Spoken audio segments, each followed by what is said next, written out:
Hello, and welcome to Homicide Inc. I'm Peter Von Gomm. In the podcast today, we're going to talk about a bit of a sad subject. Well, considering this is a true crime podcast, that should come as no surprise. But this is especially sad because it involves a murder, a brutal murder, that took place in a toy store. This is the Toys R Us murder mystery story. And it does not have a happy ending. That's a spoiler. I'd like to ask a quick favor. If you would please rate and review the Homicide Inc podcast on Apple Podcasts. Scroll down towards the bottom. You'll see a place to write a review and click some stars. It's very important for the growth of the podcast, and it's very much appreciated. And if you do it, please take a screenshot and send it to me, and I'll give you a shout out right here on the podcast. Thanks. All right, let's get into the story. Throughout our working lives, we have all had a boss whom we've absolutely despised, the worst boss in the world. Sure, they were awful, but did they ever attempt to murder you? Probably not. So perhaps they're not all that bad. Well, our story today covers the tragic death of a beloved Toys R Us employee, Larry Wells, who was tragically murdered by his boss. The story begins on June 29th, 2013, in Hamburg, New York, inside the local Toys R Us store. It was in the early hours of the morning, sometime between 1 and 5 a.m. Larry Wells, who was the store manager and had been working there for around 7 years, was inside his small office in the back of the building. Being the loyal and hard worker that he was, Larry had arrived early in the morning to offload his truck. The night had been still as he began removing boxes of stock from his truck. It was peaceful compared to the hustle and bustle of the store during the day. While unpacking the merchandise, Larry heard someone enter the room. He turned around and was confused at whom he saw. He hadn't expected anyone else to be in the office at this time of the morning, especially Bernard T. Grucha, his boss and regional manager. Startled and weary, Larry asked him, "Bernie, what are you doing here?" It hadn't escaped Larry's notice that Grucha was acting a little strange. His face was pale and sweaty. Something didn't feel right. His eyes darted around the room and his body seemed tense, ready to pounce. A glint of silver flashed before his eyes, and his world suddenly went black as he toppled to the floor.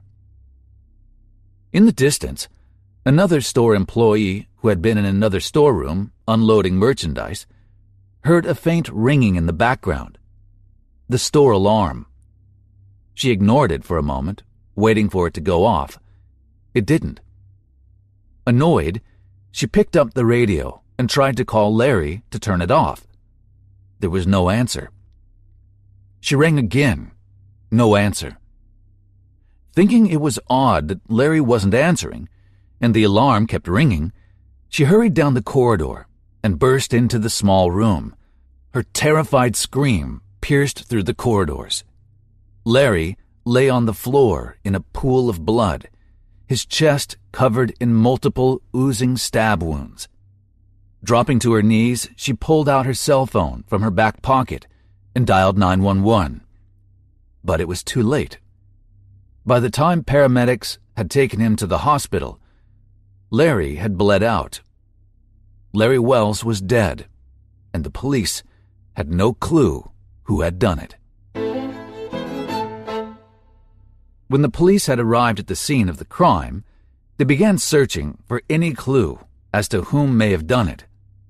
What they didn't know at the time was that their killer was standing right outside in the parking lot. He hadn't left the crime scene. He probably figured he would hide in plain sight. Genius, really. The very next day, Bernie Grucha had arrived to work and spent most of the day consoling distraught coworkers. 7 days later, he had even attended the funeral of Larry Wells, where he offered his condolences for their loss.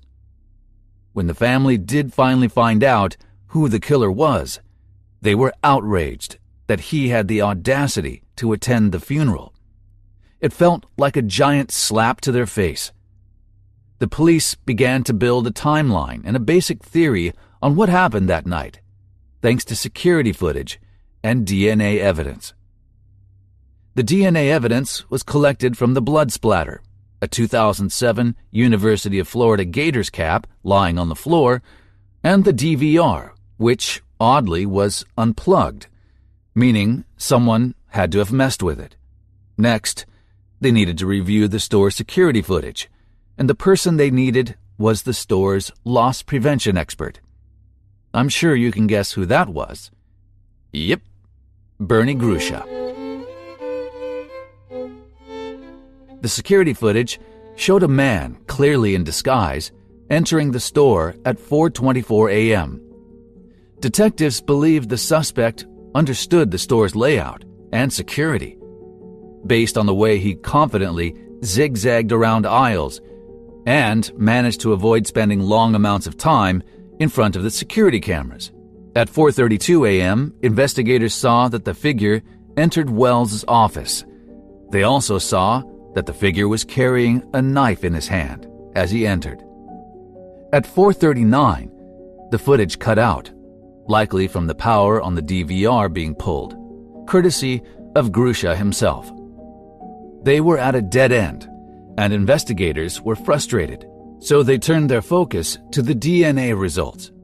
Curiously, they had not a single match, and all employees and staff at the store had been swabbed. Well, all but one, Bernie Grucha, the regional manager, the loss prevention expert, the man who had been so eager to gather people to be tested and yet had so far managed to avoid being tested himself. He was supposedly too busy to be tested. But police had had enough. They cornered him inside his father's home on August 14th and got their DNA test. Their answer arrived 100 days after Larry's murder. It was a match. DNA evidence from the baseball hat left at the scene led to Grucha's arrest. Finally, police immediately charged and arrested him. Grucha, of course, maintained his innocence, as most perps do. His exact words were, "Whatever, guys. Great. I didn't do it." Pretty chill for someone who had just been arrested for murder. When word had gotten out that Grucha was the killer, people were shocked, especially Wells' wife, Jill. She couldn't believe that the man who had hired her husband had, in the end, been his killer. Larry Wells was so loved by everyone. A man who was considered a father to many, now was dead. As investigations into Grucha were underway, the details of his not-so-perfect life began to emerge, and all the pieces of this unsolved puzzle fell into place. You see, it turns out that things weren't so rosy at home for old Bernie. He'd been living a champagne lifestyle on a beer budget. When investigators searched Grucha's home, they found a huge stockpile of electronic goods and toys, like video game consoles. Wow, where do you think those came from? He had been stealing merchandise from Toys R Us and reselling them online in stores like eBay. His role as loss prevention expert came in real handy. Now, let's stop and take a moment to observe the irony in that, shall we? The very dude hired to prevent loss of store goods was the same person who was stealing the store goods. He admitted in court that he had stolen more than $200,000 worth of cash and merchandise from the Toys R Us store over the period he had worked there. Police also learned that he had stolen from multiple branches across the state, using his position and power as regional manager as an alibi to be there. And some of these additional thefts happened after the murder of Wells. This guy was very brazen, and no one had even noticed. Grucha admitted that the night he had arrived at the Toys R Us, his intention was to make off with cash that was stashed in the safe, but was startled to see Larry Wells there. He hadn't, however, answered the question as to why he entered the store carrying a knife. Now, let's dig a little deeper as to the impetus for so much theft. In 2009, Grucha had filed for bankruptcy. His salary he was earning as a manager at the store could no longer cover his expenses. These lavish expenses included brand new top-of-the-range cars, like a Cadillac Escalade, a beautiful 3,700 square foot, $450,000 house, and a glitzy in-ground pool. The home was chock full of luxury furniture and a massive hanging chandelier. They were truly living the American dream, they being him and his wife. Well, this dream didn't come cheap, however. His debts reached a total of $1.2 million.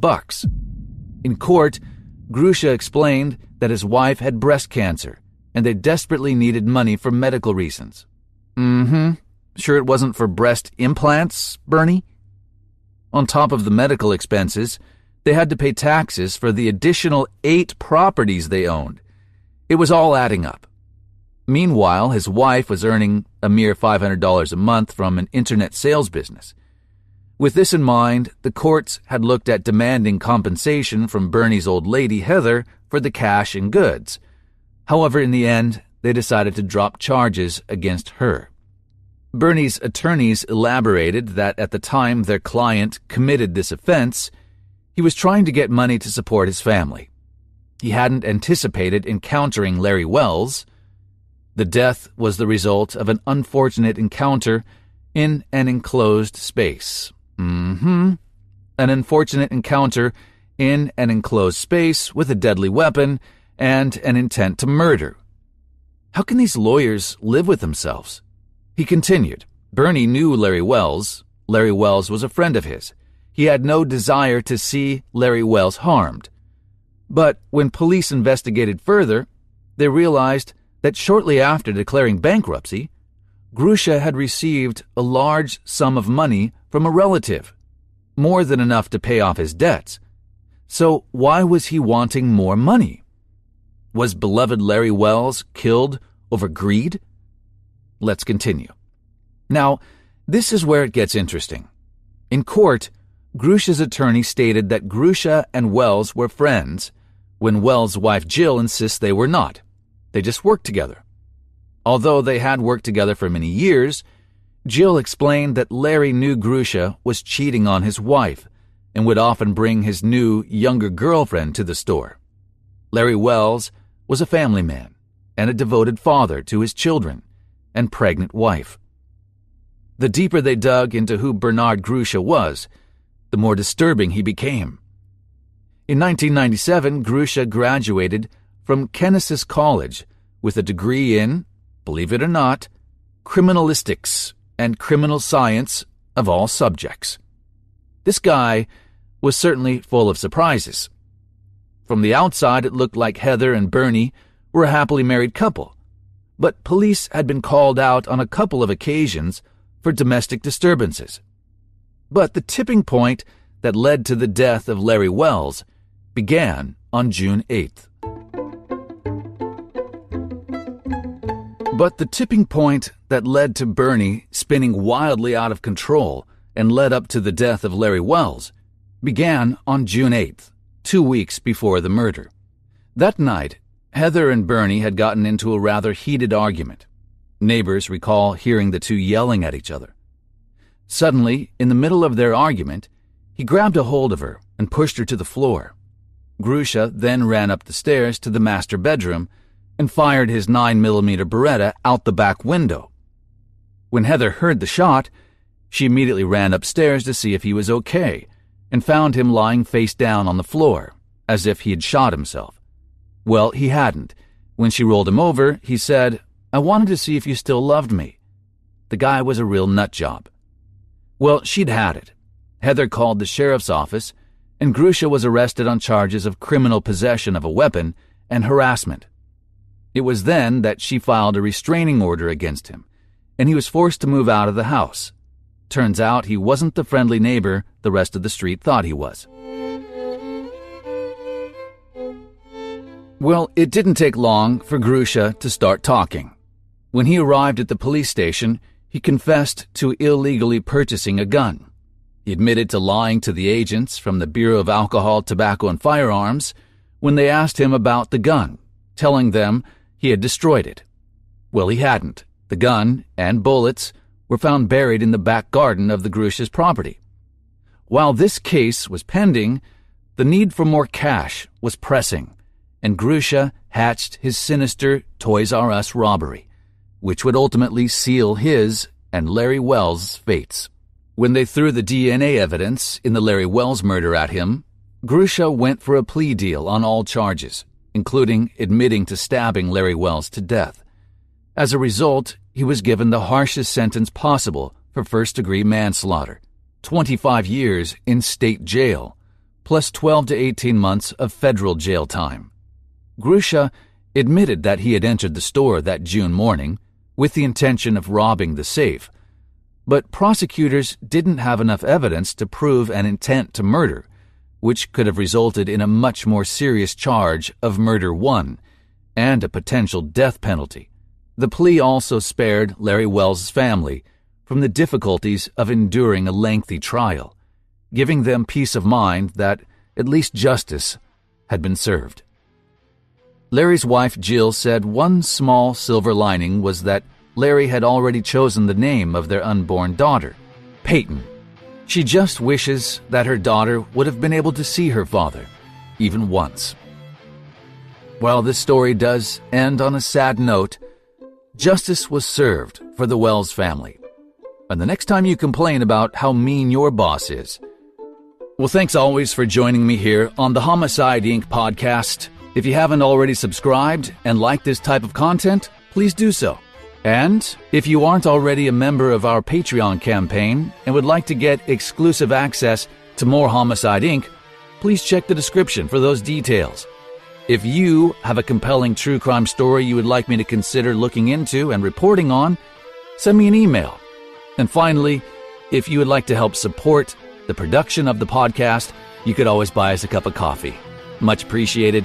Those details are also in the description and on the Homicide Inc website, where you can get access to all of the podcasts and some other goodies. Thank you always, and we'll see you again very soon. Ciao for now.